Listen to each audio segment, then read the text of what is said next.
GBT Kasih Kristus Bandung. Ya, pada pagi hari ini kita sama-sama bersyukur kepada Tuhan kalau di hari yang indah ini kita melihat bagaimana berkat Tuhan diberikan ke gereja Bethel Tabernakel Kasih Kristus, di mana pada hari ini kita memperingati hari berdirinya gereja yang sudah 40 tahun, tepatnya tanggal 2 Mei kemarin yang baru lalu ya.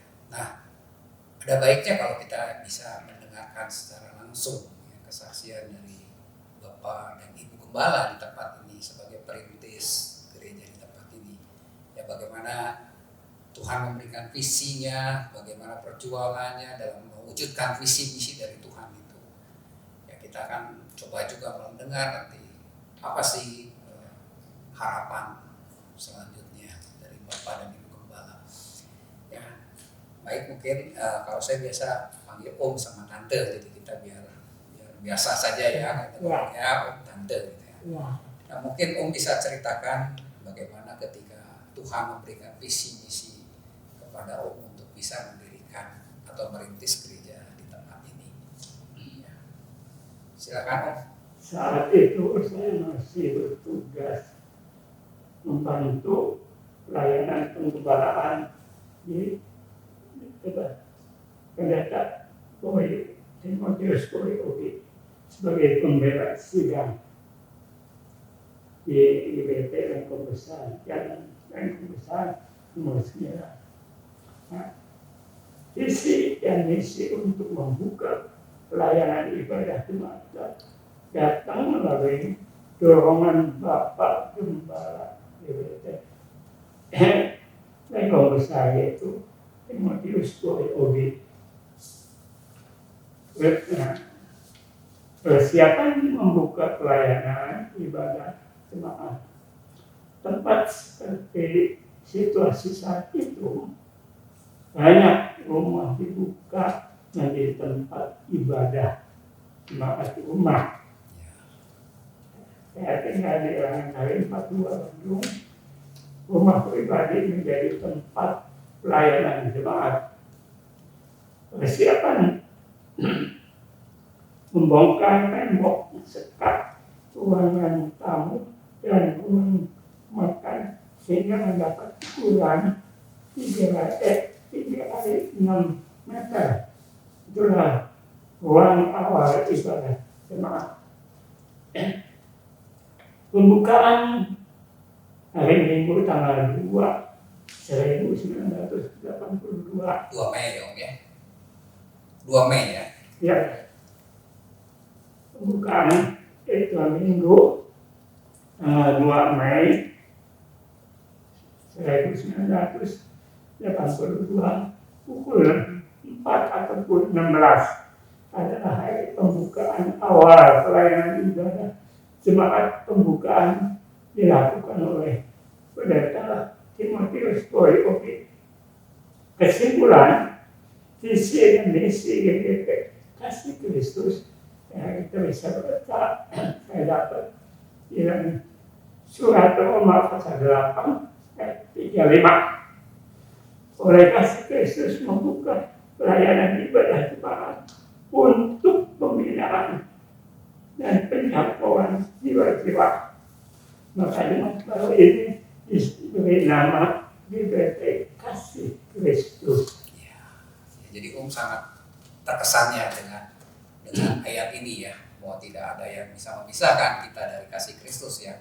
Oleh sebab itu mungkin Om juga punya pemikiran bahwa tidak ada satupun yang bisa menghalangi ya pekerjaan Tuhan dimanapun ya, terutama di tempat ini. Harapan Om juga seperti itu ya. Nah, kita bisa melihat bagaimana satu visi yang Tuhan sudah berikan ya. Dan saya juga sebagai saksi hidup ya ikut dari awal gitu di tempat ini. Saya melihat bagaimana Om juga mengalami banyak masalah ya dalam memulai. Nah, mungkin Tante sebagai pendamping ya, dulu waktu Om memutuskan ya untuk ya buka di tempat ini, gimana perasaan tante gitu ya? Ya itu waktu memang saya kaget.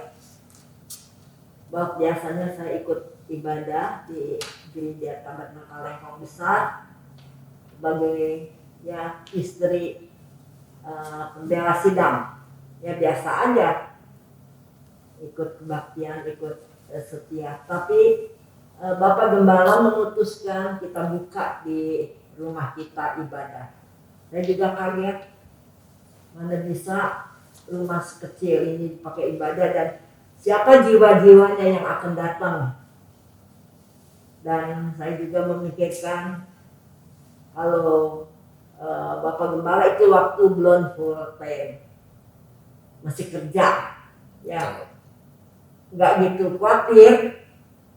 Tapi setelah Bapak Gembala beberapa lama melayani, dia full timer. Ya. Wah, hati saya mulai kecil, mulai khawatir, mulai bimbang.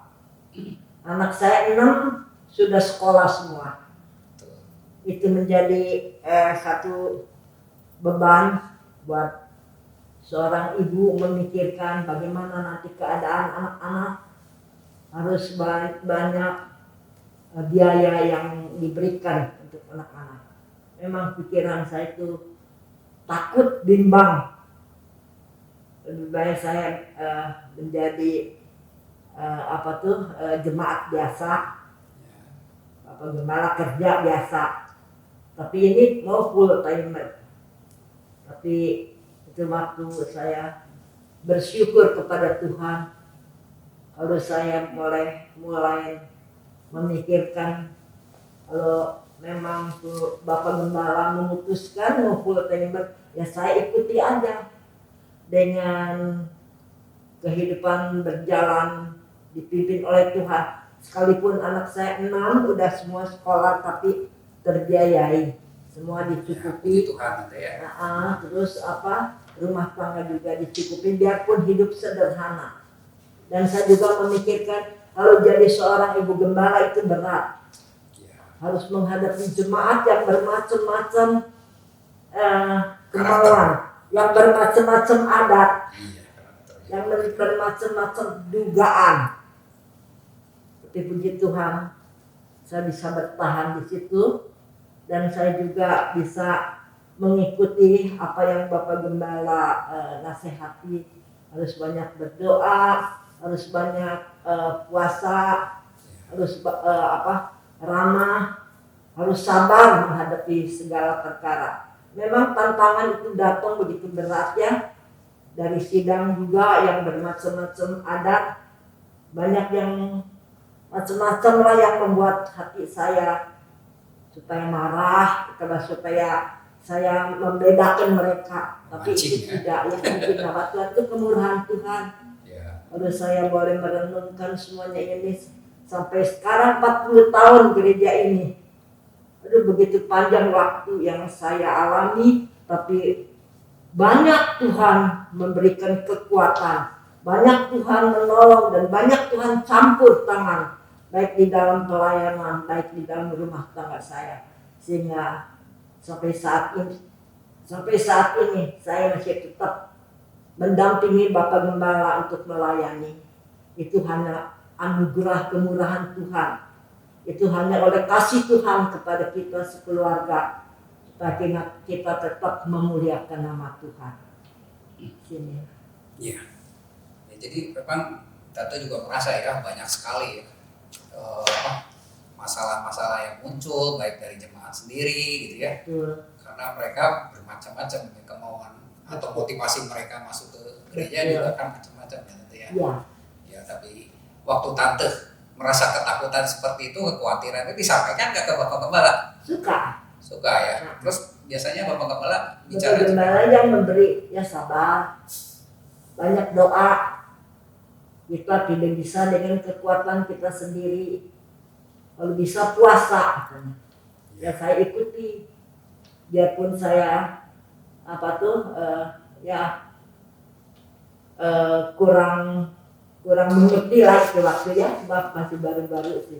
Tapi saya jalani semuanya itu, sehingga saya bisa ada jalan keluar. saya bisa menghadapi masalah satu keluar. Tidak ada lagi yang lebih membuat hati saya jengkel atau kesal atau bilang, tapi saya nggak pernah mengeluarkan kata-kata atau menjelekkan orang itu yang benci kepada saya gitu. Saya hanya bisa nangis di bawah kaki Tuhan. Semuanya itu bisa saya atasi, bisa saya lewatkan sampai sekarang. Jadi sekarang udah biasa kalau menghadapi jemaat gini gitu, udah biasa, nggak cek gitu jantung. Biasanya aduh seolah kepukul. Kenapa? Saya nggak berbuat apa-apa, di luaran udah tersebar jelek namanya. Si ini ngomong ini, si ini ngomong ini. Tapi saya juga kaget. Tapi puji Tuhan, Tuhan sudah memberi kekuatan sampai sekarang. Saya bisa atasi semuanya hanya oleh kemurahan dan anugerah Tuhan. Ya, kalau saya melihat sih memang, ya saya melihat Anda cukup sabar sama saya perhatikan gitu ya dari kehidupan ya selama bergereja, cukup sabar saya pikir ya. Ya beruntung lah gitu ya, Om juga punya istri yang bisa mendukung pekerjaan ya, Tuhan. Makasih sama Tuhan. Ya, nggak kerasa juga ya, Tante ya. Kalau dulu mungkin wah akan berapa lama nih jalannya, tapi sekarang udah 40 tahun ternyata ya. Ya. Tidak terasa 40 tahun sudah dilewati. Ya, oleh kemurahan Tuhan, pemeliharaan berkat Tuhan semuanya. Ya. Oke, setelah misi dan visi diutarakan tadi ya oleh Om dan Tante, saya ingin bertanya sebetulnya perjuangan yang Om lalui saat ini kan, atau selama melayani kan banyak sekali. Mungkin Om bisa memberikan penjelasan kepada kami semua nih yang pendengar juga. Bagaimana perjuangan yang sudah dilakukan oleh Om? Sebetulnya datangnya misi visi itu waktu saya jadi pembela sidang di Lengkong Besar, yaitu Lengkong Besar Singkang, atas dorongan pendeta di Lengkong Besar saya dianjurkan supaya membuka tempat ibadah. Nah, ini rumah dulu kecil, gereja ini kecil sekali. Nah, tapi saya mau coba, memang waktu pembukaan tanggal 2 Mei 1982 banyak yang hadir, tapi tempat kecil yang hadir udah tua-tua semua. Saya mengikuti pembukaan ini. Nah, ternyata satu demi satu udah dipanggil Tuhan pulang. Jadi itu meninggal dunia. Yang paling tua saya yang paling tua. Usia saya pada waktu itu cuma 47 tahun. Nah, 40 tahun lagi, jadi 87 tahun saat sekarang ini. Memang dalam mengikuti ibadah ini atau pelayanan ibadah ini, ya banyak pergumulan yang harus saya lakukan. Nah, selalu saya dulu suka ikut doa dan puasa, ikut seminar-seminar, bahkan dengan semangatnya Tuhan pimpin saya bisa ikuti seminar di Surabaya, seminar gereja Tabernakel seluruh Indonesia di Surabaya, di Lawang sampai ke Malang. Itu perjalanan bukan naik kereta api atau naik pesawat, tapi dengan bis. Ya, masih susah ya. Wah, itu berat sekali. Jalan malam bisnya. Luar biasa. Itu kembali ya begitu. Nah, itu semangatnya. Itu memang pergumulan yang tidak enteng. Karena pada saat itu memanjurkan pada sidang yang ada yang kecil di sini, banyak doa, banyak puasa. Itu saja yang saya minta sampai saat ini kan saya anjurkan kepada sidang doa puasa. Paling sedikit dia bisa berdoa lah. Memang dengan doa ini ada kekuatan yang luar biasa. Nah, ini hasilnya sampai saat ini 40 tahun. Memang banyak pergumulan, banyak. Ya kalau sidang banyak datang, pasti pergumulan lebih banyak lagi. Tapi saya tidak gentar. Jadi saya selalu anjurkan berdoa. Dan kalau bisa puasa. Ya memang dulu saya ikuti doa puasa. Sampai pernah berdoa puasa di Lawang di Surabaya 3 hari tidak makan, tidak minum. Tapi cuma makannya waktu malam. Pagi-pagi udah nggak makan lagi, nggak minum lagi. Itu dilakukan tiap malam, tiap hari selama 3 hari. Nah itu memang rohani kita naik. Nah itu menjadi bekal. Makanya saya anjurkan sidang tempat ini doa. Paling sedikit berdoa. Kalau bisa puasa, jadi doa dan puasa. Itu yang saya anjurkan. Memang hasilnya luar biasa. Apalagi dengan bertambahnya jemaat, makin banyak pergumulan. Seperti tadi saya punya istri menceritakan macam-macam tantangan datang. Bahkan dari pembela sidang ini ada yang menentang. Nah, sampai yang tahan dia keluar sendiri. Tapi ya saya bilang itu memang kuncinya untuk kemajuan gereja di tempat ini. Untuk tiap-tiap gereja harus ada doa dan puasa. Nah, kalau kita pintar khotbah, ya bagus. Kalau ada pintar pimpin pujiannya bagus. Yang main musik bagus. Tapi kalau tidak suka berdoa, ini banyak. Sebab yang nanti Tuhan ukur dalam waktu yang suka berdoa.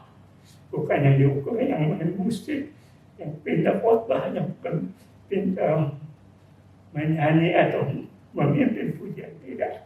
Yang diukur justru doa. Nah, orang semua sebetulnya bisa doa. Orang kaya, orang miskin bisa doa. Tua, muda bisa berdoa. Ya semua bisa. Tapi orang kan kalau main musik belum tentu bisa. Atau khotbah belum tentu bisa.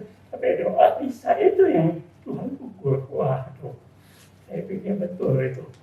Maka itulah pergumulan. Bikin banyak sidang yang banyak pergumulan diri, pergumulan terus. Tapi jadi nggak apa-apa. Saya akan, meskipun saya punya umur udah lanjut, tapi saya ambil keputusan untuk terus melayani Tuhan. Saya bilang, Tuhan bilang sudah cukup. Saya diangkat Tuhan, ya puji Tuhan. Nah itu yang jadi cita-cita saya itu begitu. Cita-cita Om itu begitu. Dan sampai Tuhan panggil, saya mau terus melayani. Bila sisa hidup yang ada ini dipergunakan semua buat Tuhan. Puji Tuhan. Selagi masih kuat ya Om ya. Ya, itulah sumber kekuatan dan kekuatan. Ya, maka yang akan datang kita nggak tahu apa yang akan terjadi. Kalau kita lihat situasi zaman sekarang, ya kalau kita lihat di Eropa perang, nah ini bisa menjadikan Asia. Ya, mulai kemana? Tuhan.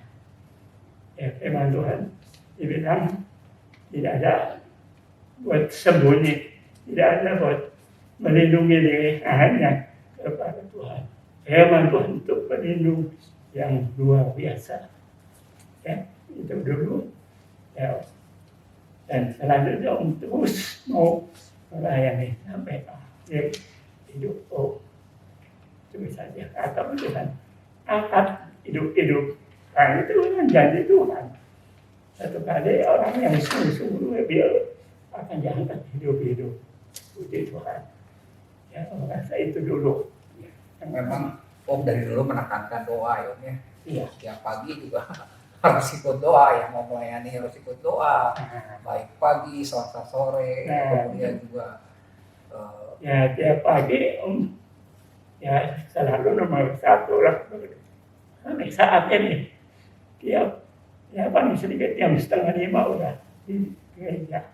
Meskipun kosong, Om selalu duduk di bangku itu. Saat Om tahu begitu kita berlutut, Tuhan ada di tengah-tengah. itu ya. Jadi rahasianya Doa ya Om ya. doa. bukan orang pintar khotbah, bukan orang pintar main musik, bukan orang pintar pimpin pujian, sama sekali dia harus berdoa. Itu yang diukur oleh Tuhan. Dalam Wahyu juga akan ditulis. Nanti diukur itu orang yang suka diam di bawah, kita orang yang suka doa. Semua orang tadi bisa berdoa, ya nggak usah diajarin juga kayaknya bisa ya, mengungkapkan apa yang ada di dalam hati kita, ketakutan kita, ya permintaan, permohonan kita. Ya. Kalau mau firman kan harus belajar, gitu. Harus bisa dulu ya gitu ya. Memang agak susah, musik juga harus punya bakat, harus bisa juga, mungkin pujian juga harus sama ya, harus dilatih dan sebagainya. Doa tanpa latihan bisa. Juga ada sekolahnya. Betul. Tapi doa nggak bisa sekolah. Jadi Sehingga sebenarnya kita itu dengan rendah hati kita menangis tuh wajar mah. iya, jadi sebetulnya Tuhan baik ya, kasih syaratnya dekat dengan Tuhan berdoa gitu ya. Iya. Jadi nggak usah diajarin gitu, semua pasti bisa. Karena tadi Om bilang boleh pinta khotbah, ya boleh memimpin pujian, main musik boleh, tapi kok tidak berdoa kosong. Ya. Saya berdoa ini hubungannya dengan Tuhan, rohani. Rohnya di situ ya. Roh Kudus itu. Jadi kalau kita ada banyak doa yang disampaikan oleh Roh Kudus. Kalau Roh Kudus yang bekerja bisa tembus ke hati. Tapi dengan kepintaran khotbah atau menyanyi cuma di otak. Ya. Nah itu. Ya. Cepat terlupakan mungkin hanya lagu-lagu baru juga Ya.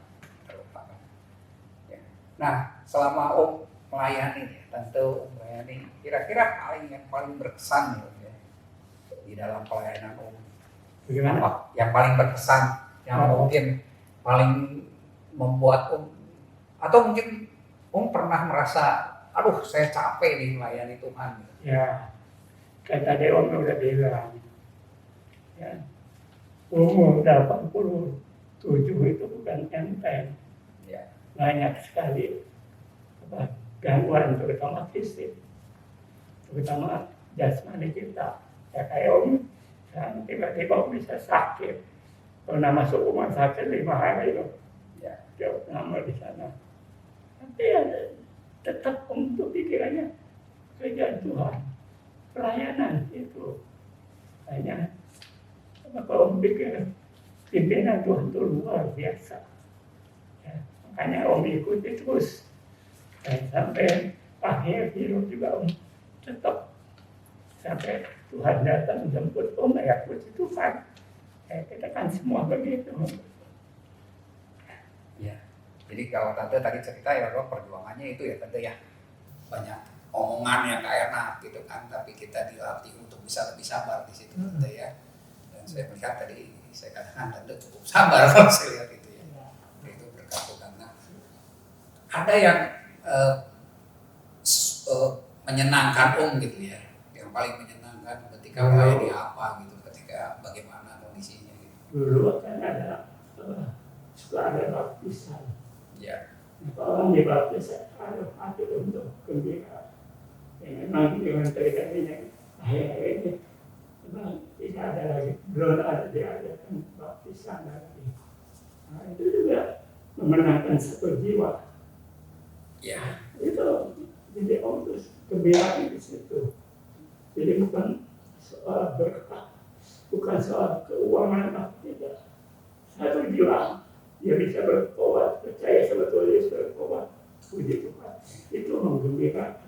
Itu yang menyenangkan Om ya. Kalau Om akan mempertanggung jawabkan kepada Tuhan. Dengan dibukanya gereja kepada Om tanggung jawab kepada Tuhan. Makanya ada orang berpikir Tuhan. Pagi-pagi jam jam 4, setengah 4 sudah ada di gereja. Benar, sebabnya waktu dimulai di setengah 5.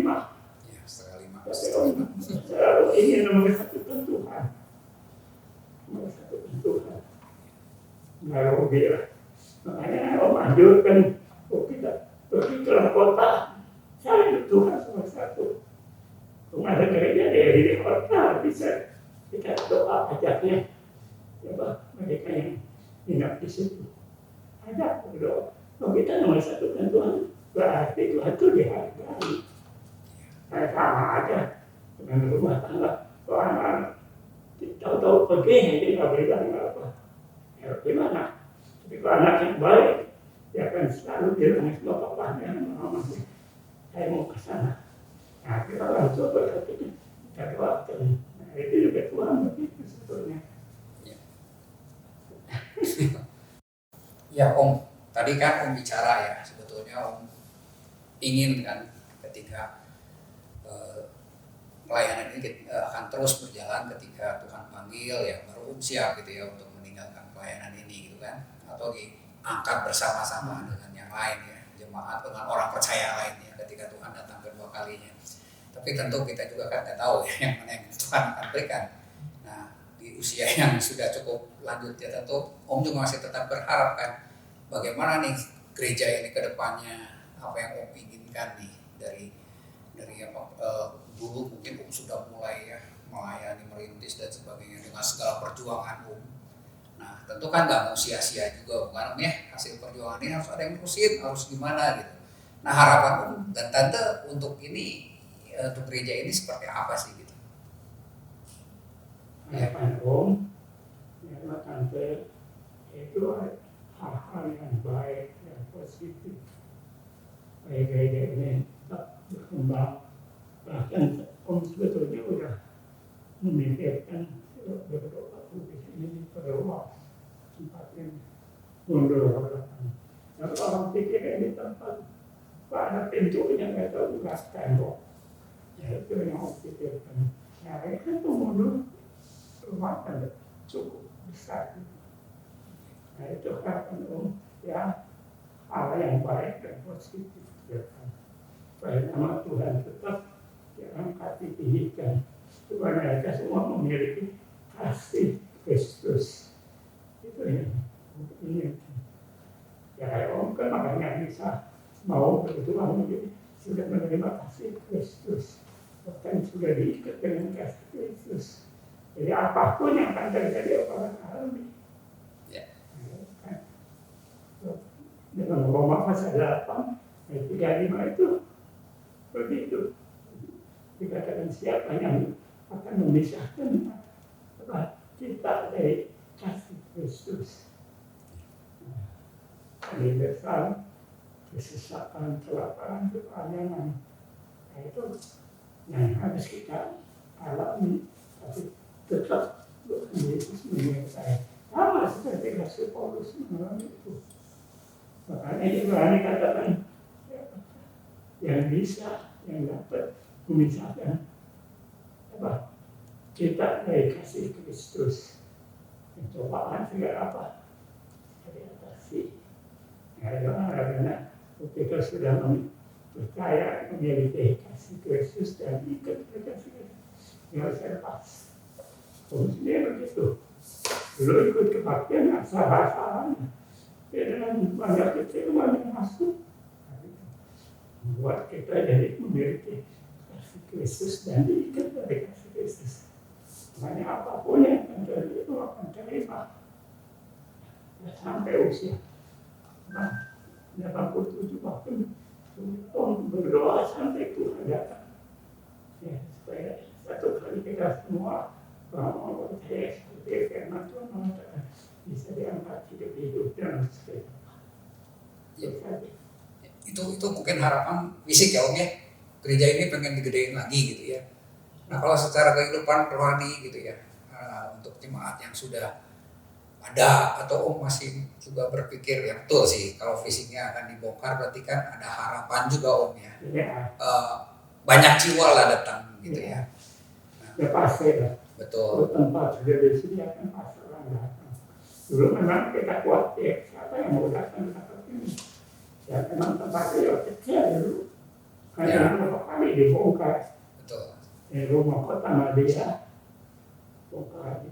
Makanya dia datang dari kepolisian di kota Madia ada suratnya. Nah itu sampai kamu berjuang sendiri ke kota Madia supaya gereja ini betul-betul disahkan gereja.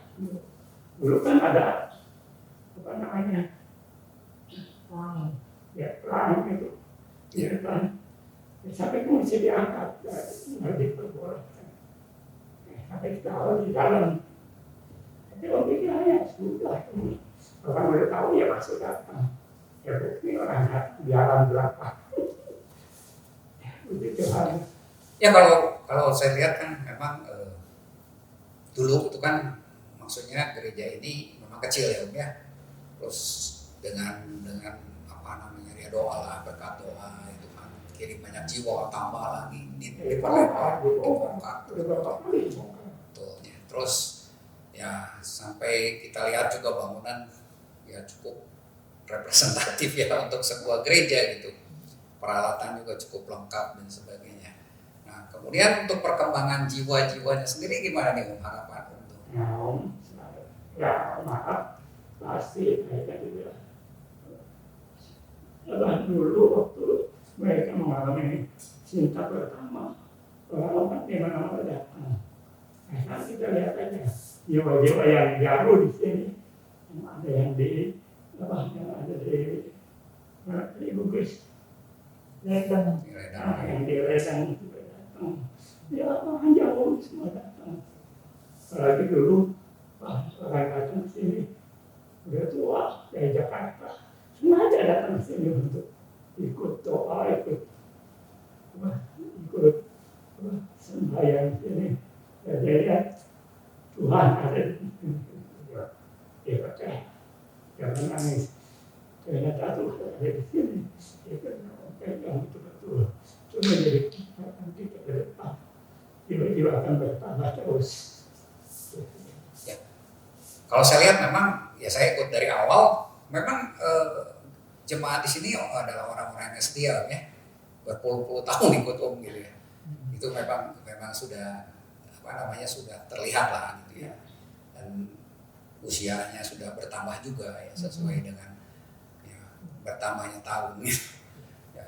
Jadi, tapi kan tetap bahwa pelayanan ini harus berjalan ya Om ya. Nah kedepannya itu seperti apa? Apalagi sekarang zaman sudah berubah banyak Om ya. Misalnya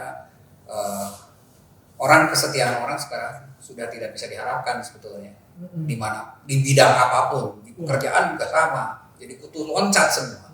Nah dengan adanya sekarang nih pandemi itu juga sama terjadi Om. Orang sudah nggak pegang satu gereja, bisa ke beberapa gereja gitu, melihat live streaming dan sebagainya.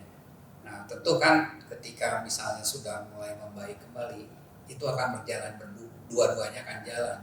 Teknologi akan tetap jalan, tapi kan secara fisik on-site itu harus tetap jalan. Nah tentu kita juga harus berpikir mungkin ya. Mungkin sudah punya gambaran juga nanti ke depan mau gimana nih arahnya gitu. Ya ke depan ya, sebetulnya ada rahasia. Sekali lagi doa, itu aja. Nah kalau kita dengan doa Tuhan campur tangan, Tuhan campur tangan beres. Jadi masa yang akan datang dalam bisa berapa? Karena Om dulu harapannya kebaktian itu di atas. Makanya tanggal rotanya besar supaya bisa orang naik enak gitu. Ternyata dilihat sidang di sini orang yang udah lanjut usia, kasihan tuh yang makanya dibuka di bawah. Nah, harapan Om maju terus, buka terus. Kok bisa ya dibuka semua gitu. Makanya Om berdoa supaya dinding ini juga dibongkar. Karena kan pemasukan lumayan besar juga. Ya tambah lagi jiwa. Itulah harapan Om ke depan. Kuncinya cuma doa juga. Tapi kegambar kalau misalnya mengenai teknologi, apakah kita tidak memanfaatkan adanya teknologi yang semakin canggih, misalnya kita mengadakan acara-acara, dulu kan Om juga mengadakan ini ya, PA gitu kan, sekarang memang udah kayaknya udah berkurang gitu ya, untuk PA gereja-gereja udah jarang, yang ada KTB ganti gitu kan, sebetulnya memang itu untuk mengembangkan, tapi apakah kita juga lah berpikir untuk bisa membuat satu program gitu? Ya ke depan memang Om selalu bilang tingkatkan ibadah. Itu aja. Jangan malas. Dulu lagi zaman COVID kan kita nggak bisa. Ya. Nah, tambah itu udah COVID-nya udah melandai waktu bisa hilang. Apa gitu? Dengan batas. Itu kebiasaan batas itu sampai sekarang dirasakan oleh banyak orang. Muka gaya malas, apa-apa bisa dari YouTube. Ya, diberikan kemudahan. Di mobil di mana juga ya bisa. Saya nggak usah datang ke padahal gereja itu kumpul bersama itu sangat penting.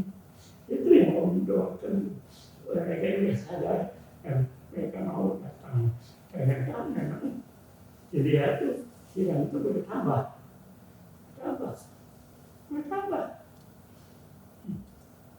Mereka bisa ikuti semua. Puji Tuhan, depannya pengharapan Allah ya positif dan betul-betul harapan yang baik untuk gereja, bukan gereja kita aja, tapi semua gereja sebetulnya begitu. Hanya gereja orang lain kan besar-besar. Ya, kita kalau gereja kita ada Tuhan itu yang berkata. Makanya kalau datang ke gereja jangan cari pendeta dengan cari manusia, pengen ketemu kita, kita rindu dari rumah, pengen ketemu sama Tuhan, itu saja. Masa Tuhan ada yang Tuhan mempertemukan diri kepada orang-orang yang hidup begitu. Itu yang mengharapkan. Nah, itu baru bisa maju ke depan. Diharapkan untuk itu tingkatkan ibadah, terutama dalam doa dan ibadah baktian. Ikut. Ada apa kalau ikut? Nah, itu yang memberi kita kekuatan, harapan ke depannya. Maju. Nggak gampang jatuh kepada Tuhan. Ya, makanya anak Tuhan yang benar-benar meskipun jatuh pun tidak akan tergeletak ke firman Tuhan. Itu ada tangan Tuhan yang megang. Ya, kalau misalnya mengalami jatuh bangun itu mengalami maju lagi. Itu ada. Ya, kita sudah banyak mendengar ya, bagaimana mulai dari visi yang Tuhan berikan kepada Bapak Ibu Gembala di tempat ini. Kemudian bagaimana perjuangannya yang cukup banyak, cukup berat juga pada saat menjalani pelayanan, ya, melaksanakan pelayanan. Kemudian juga harapan ya untuk selanjutnya. Nah, mungkin ini adalah kata-kata penutup acara kita malam hari ini. Mungkin Om dan Tante bisa memberikan pesan-pesan kepada jemaat di tempat ini. Silakan Om. Pesan Om kepada sidang jemaat GBT Kasih Kristus supaya tetap maju, jangan mundur. Apapun yang akan terjadi, tetap kita maju, kita selalu mempersatukan Tuhan. Dan selalu pesan Om kepada sidang jemaat di GBT Kasih Kristus ini doa. Sebab semua bisa berdoa. Yang tua bisa berdoa, yang muda bisa doa, yang miskin, yang kaya bisa berdoa, yang bodoh, yang pintar bisa berdoa. Ya, itu yang Om inginkan, harapan Om ke depan itu buat sidang di sini. Ayo tingkatkan doa. Ya, itu saja pesan dari saya sebagai gembala sidang di sidang jemaat di Gereja Bethel Tabernakel Kasih Kristus ini. Terima kasih kepada Tuhan, dan Tuhan selalu memberkati buat sidang di tempat ini. Dan Tuhan menyertai kehidupan kita. Ya, nama Tuhan dipuji, dimuliakan untuk selama-lamanya. Dalam nama Tuhan Yesus Kristus, haleluya, haleluya, amin. Ya, demikian pembicaraan kita untuk kali ini, saudara-saudara. Biarlah apa yang kita sudah bicarakan saat ini bisa memberkati kita semua, ya, supaya kita lebih maju di dalam Tuhan. Ya, kembali Bapak Gembala katakan, jangan lupa berdoa, itu kuncinya. Itulah roh kehidupan dari orang-orang Kristen. Ya. Bisa apapun, tanpa berdoa kosong adanya. Ya, terima kasih. Tuhan Yesus memberkati. Membongkar tembok pembaptisan jiwa-jiwa baru, ibadah sekolah minggu Ada 3 hal yang diutarakan Bapak Gembala Sidang dalam podcast ini. Impian yang saat ini masih ada dalam diri beliau. Impian yang sesuai dengan visi dan misi yang Tuhan berikan kepada beliau saat pertama merintis gereja Bethel Tabernakel Kasih Kristus ini. Yaitu menjangkau jiwa-jiwa untuk kerajaan Allah. Suatu impian yang pantas dan seharusnya diwujudkan, namun dalam usia beliau yang sudah mencapai 87 tahun saat ini, dapatkah beliau mewujudkannya seorang diri? Saat di mana kemajuan teknologi begitu cepat terjadi, dapatkah beliau mengejarnya? Pandemi mempercepat penggunaan teknologi maju dalam segala bidang kehidupan, termasuk dalam dunia pelayanan. Cara-cara pelayanan harus segera disesuaikan dengan kemajuan teknologi dan perubahan gaya hidup generasi saat ini, agar mereka dapat kita jangkau untuk kemuliaan nama Tuhan. Para pelayan Tuhan dituntut untuk dapat menyesuaikan diri dengan teknologi yang memberikan sisi positif bagi pelayanan pekerjaan Tuhan tersebut, yaitu membuka jalan kepada kita untuk dapat menjangkau lebih banyak jiwa dengan tanpa batas fisik. Dimanapun mereka berada di seluruh tempat di dunia ini. Sudah menjadi ladang pelayanan yang harus kita garap. Agar firman Tuhan, semua lutut akan bertelut. Semua lidah akan mengaku Yesus adalah Tuhan, segera terwujud. Siapakah yang dapat mewujudkan impian Bapak Gembala Sidang kita? Tentu orang-orang yang dapat mengikuti perkembangan teknologi saat ini. Hai anak-anak muda, mari wujudkan impian mulia tersebut.